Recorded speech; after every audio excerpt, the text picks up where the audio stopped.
Good morning, everyone. Thank you for joining me for a quick little imaginary desk stretch break here. All we need is the chair, essentially. So let's hop right into it, okay? We're going to start with the lower body. We're going to do this all seated. Okay, so the first one that we want to hit is going to hit a little bit of calves and a little bit of hamstrings, two muscles that get very sore, very tight from sitting. So get to the very edge of your seat, okay?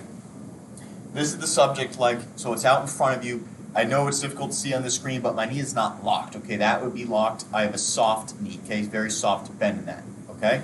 I'm going to flex the toe up at myself, and now I'm just going to lean forward. Be careful if you're on a rolly chair that the chair doesn't go flying back behind you, okay? And make sure that toe is flexed up to you. That's really going to get the calf involved. So we're going to hold this for about 30 seconds. Okay, so the lower, pull my chair in a little bit, the lower that your chest goes over it, you're going to feel it more so in the calf and more so in the hamstring, okay? Now, as we always want to make sure, proper posture, right? So we're not just rounding over, okay? We're keeping a flat back, pushing the hips back, dropping the chin over the knee is kind of what you want to think about. 30 seconds and time. So I'll spin around. We'll do the other leg. Soft knee, toe flexed up to you. And if you want, you can actually even grab that toe and assist with the stretch. Okay, flat back at the edge of the seat and push back.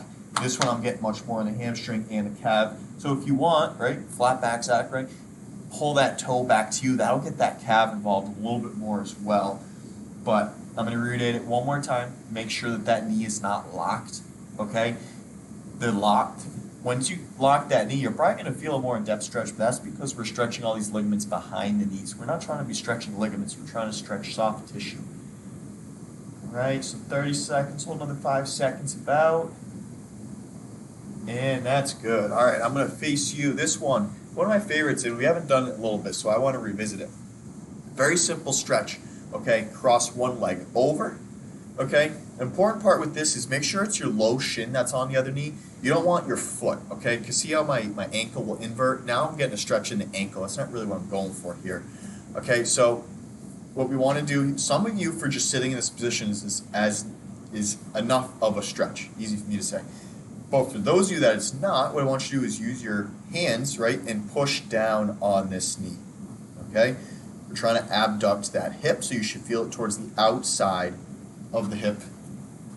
Right? So kind of like right to the outside here, right where almost like your wallet would be, okay, right where that back pocket kind of folds up. And we'll hold this. One more thing too for you, if this is not enough of a stretch, while still maintaining everything we've already established here, now you can lean forward, once again with proper posture. That'll get an even more in-depth stretch there. 30 seconds each side, and we'll call that good. I don't have an official timer here. And switch over, push down on this knee. You will find normally that one side is going to be tighter or looser, depending on how you look at it, than the other side. That's completely normal, so don't be worried that you're completely lopsided. That's just little things you do throughout the day. When you're sitting at your desk, you might put a little bit more weight, 55% of your weight on one side compared to the other. You might always go to turn one way. You might always, when you stand, I know when I stand, I always put more weight on one leg, split stance, right? So holding this for about 30 seconds. Let's just hold another 5 seconds, right? Remember, lean over it if you need a little bit more of a stretch. 2, 1, and time. Good. So, once again, right, we're always like this. That's like the whole point of this video, right, is we're always like this. So we need to counteract that motion by opening up our chest, pulling our chest out, shoulder blades down and back. So, tough to see with my chair, but I want you to just go like this behind your back. Okay, it doesn't really matter how your hands are. They can be in fists. They can be holding each other. It doesn't matter. But what I want you to do with that is press the back of your hands into your back. Do that to pull your shoulders back and your chest out, chin tucked. 3 major keys there, right? Shoulder blades back, chest out, chin tucked. And this is how, we're just going to hold this position. Okay? Like, oh, this is really pretty simple. Back when, gyms were fully open, right, in between my sets, I would walk around the gym like this. It would look like a stupid little flamingo, and people are like, what the hell are you doing? But if you're doing chest all the time, right, you get concave. I was trying to open myself up, work on that posture, stretch out these shoulders, okay? Shoulder leads into the chest. We're holding this, keep on holding it. And as you hold it, you should be able to open up more and more. Make sure you're not arching that back.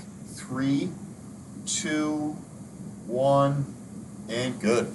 All right, just one more, okay? Overhead motions. I know I preached this for a while, a few months back. We don't do overhead motions enough.